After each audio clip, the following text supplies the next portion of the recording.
श्री स्वामी समर्थ. आदित्य राणूबाईची कहाणी. रविवारची कहाणी. आदित्य राणूबाई, तुमची कहाणी ऐका. आटपाट नगरात एक ब्राह्मण राहत होता. तो रोज समिधा फुलं दुर्वा आणावयास रानात जात असे. तिथे नागकन्या देवकन्या वसा वसत होत्या.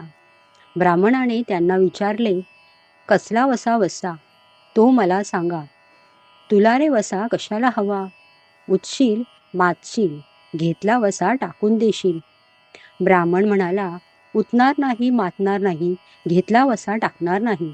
तेव्हा त्या म्हणाल्या, श्रावण मासी पहिल्या आदितवारी न बोलता उठावं, सचेल वस्त्रासही स्नान करून अग्रोदक पाणी आणावं, विड्याच्या पानावर रक्तचंदनाची आदित्य राणूबाई काढावी, 6 रेघांचं मंडळ करावं, 6 सुतांचा तातू करावा, त्यास 6 गाठी द्याव्यात, पान फूल व्हावं, पूजा करावी, पानाचा विडा, फुलांचा झेला, दशांगाचा धूप, गूळ खोबऱ्याचा नैवेद्य दाखवावा, 6 मास चाळावी, 6 मास पाळावी, माघी रथसप्तमीस संपूर्ण करावं.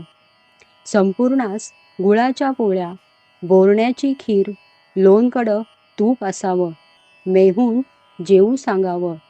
असेल तर चिरगोळी द्यावी, नसेल तर जोड गळसरी द्यावी, तेही नसेल तर 2 पैसे दक्षिणा द्यावी आणि आपल्या वंशाचं उद्यापन करावं. असा वसा ब्राह्मणाने केला.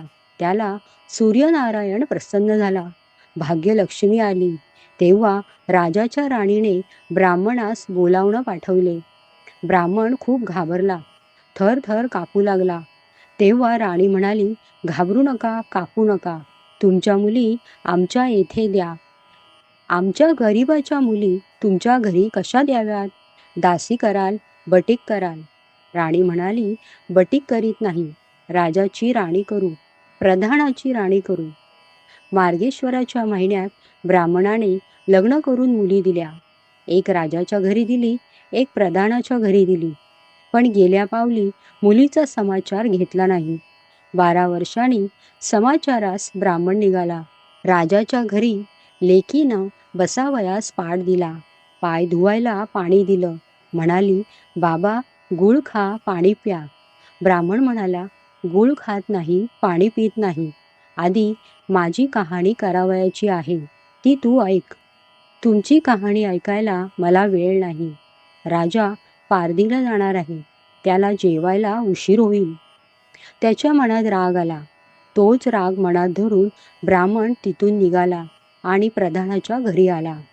वडिलांना पाहताच लेकीने बसावयास पाट दिला, पाय धुवायला पाणी देऊन गूळ पाणी दिलं. गूळ खात नाही, पाणी पित नाही. माझी कहाणी करायची आहे, तू अगोदर ऐक. तुमची कहाणी नको. ऐकू तर कोणाची ऐकू? ती घरात गेली. उतरंडीची 6 मोती आणली. 3 आपण घेतली व 3 वडिलांच्या हातात दिली. वडिलांनी सांगितलेली कहाणी मन लावून एकाग्रतेने ऐकली. नंतर जेवून खाऊन वडील आपल्या घरी आले. बायकोनं मुलीचा समाचार विचारला. जिनं कहाणी ऐकली नाही ती गरीब आणि दुःखी कष्टी झाली, आणि जिनं कहाणी ऐकली ती मोठ्या सुखात आहे. इकडे जी गरीब झाली होती तिने आपल्या मुलाला श्रीमंत मावशीकडून काही दिलं तर घेऊन येण्यास सांगितले. पहिल्या आदितवारी पहिला मुलगा उठला. तळ्याच्या पाळी जाऊन उभा राहिला. तेथे प्रधानाच्या दासी होत्या. प्रधानाच्या राणीला जाऊन सांगा की तुमच्या बहिणीचा मुलगा आला आहे. कसा आला आहे, काय आला आहे? फाटकं नेसला आहे, तुटकं पांघरला आहे, तळ्याच्या पाळीला उभा राहिला आहे, परसदारानं घेऊन या. परसदारानं घेऊन आल्या. नाऊ माखू घातलं, पितांबर नेसायला दिला, जेवू खाऊ घातलं, पोहळा पोखरून होन मोहरा भरल्या व सांभाळून घरी घेऊन जाण्यास सांगितलं. वाटेने जात असता सूर्यनारायण माळ्याच्या रूपानं आला व हातातल्या कोहळा काढून नेला. घरी जाताच आईने विचारलं, मावशीने काय दिलं? दैवानं दिलं, पण कर्मानं नेलं. कर्माचं फळ पुढे उभं राहिलं. मावशीने दिले, पण ते सर्व गेलं. दुसऱ्या आदितवारी दुसरा मुलगा गेला. प्रधानाच्या राणीनं त्याला घरी नेलं. नाऊ माखू घातलं, नेसायला पितांबर दिला, जेवू खाऊ घातलं, काठी पोखरून होन मोहरांनी भरून दिली व न विसरता सांभाळून घरी नेण्यास सांगितली. वाटेत सूर्यनारायण गुराख्याच्या रूपानं आला व काठी काढून घेतली. घरी गेला. घडलेली गोष्ट राणीला सांगितली. दैवानं दिलं, पण कर्मानं नेलं. तिसऱ्या आदितवारी तिसरा मुलगा गेला. तळ्याच्या पाळी उभा राहिला. त्यालाही पहिल्यासारखंच प्रधानाच्या घरी नेऊन त्याचा योग्य आदर सत्कार केला व नारळ पोखरून होना मोहरांनी भरून दिला व सांभाळून घरी नेण्यास सांगितले. घरी जाताना विहिरीच्या काठी नारळ ठेवून पाणी प्यायला विहिरीत उतरला. तोच नारळ गडगडत विहिरीत पडला.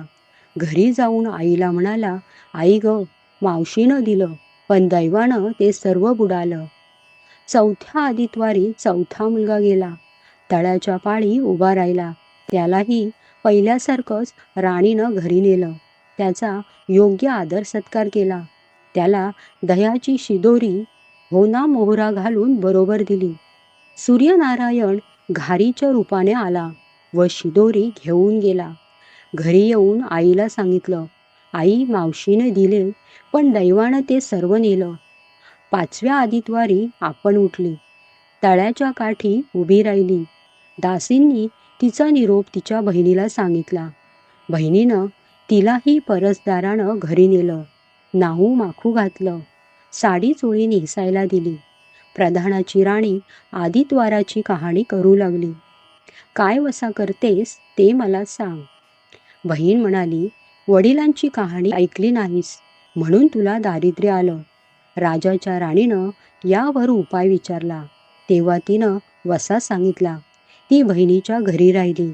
श्रावणात सांगितल्याप्रमाणे सूर्यनारायणाची पूजा केली. इकडे राजाला भाग्य आलं. राजाने छत्र चाम्र देऊन बोलावणं केलं. राजा येताच ती घरी जायला निघाली. एकमेकींना बहिणी बहिणींनी अहेर केले. वाटेने निघाली. पहिल्या मजलेस स्वयंपाक केला. राजाला वाढलं, मुलांना वाढलं. आपलं पान वाढून घेतलं. तोच कहाणीची आठवण झाली. हाकारा केला, डांगोरा पिटला. कोणी उपाशी आहे का शोधण्यास सांगितले. कोणी उपाशी नव्हता. वाटेनं एक मोळी विक्या चालला होता. त्याला कहाणी ऐकायला बोलावलं. तो मोळी म्हणाला, तुझ्या बाईची कहाणी ऐकून मला काय फळ, माझं पोट भरलं पाहिजे. असं म्हणून तो राणीकडे आला. राणीनं 6 मोते घेतली. 3 त्याला दिली व 3 आपल्या हातात ठेवली व मनोभावे कहाणी सांगितली. त्याने मोठ्या भक्तीने ऐकली. त्याची मोळी सोन्याची झाली. तो म्हणाला, कहाणी ऐकल्याचं एवढं फळ, मग वसा घेतल्यास किती मोठं फळ मिळेल, किती मोठं फळ मिळेल. काय वसा आहे तो सांगा. राणीनं तो उठणार नाही, मातणार नाही याची कबुली करून घेतली व वसा सांगितला. दुसऱ्या मजलेस राणीनं स्वयंपाक केला. मुलांना राजाला वाढलं. आपलं पान वाढून घेताच कहाणीची आठवण झाली. हाकारा करून कोणी उपाशी नाही ना याचा शोध घेतला. माळ्याच्या विहिरीला पाणी लागत नव्हतं. त्याचा मळा पिकत नव्हता. असा एक माळी चिंता करीत बसला होता. त्याला कहाणी ऐकण्यास बोलावलं. तो आला.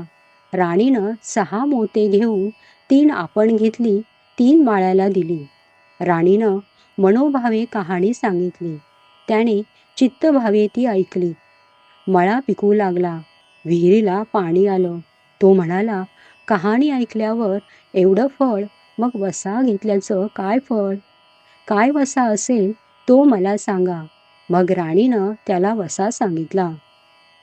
तिसऱ्या मजलेस स्वयंपाक केला. मुलांना वाढलं, राजाला वाढलं.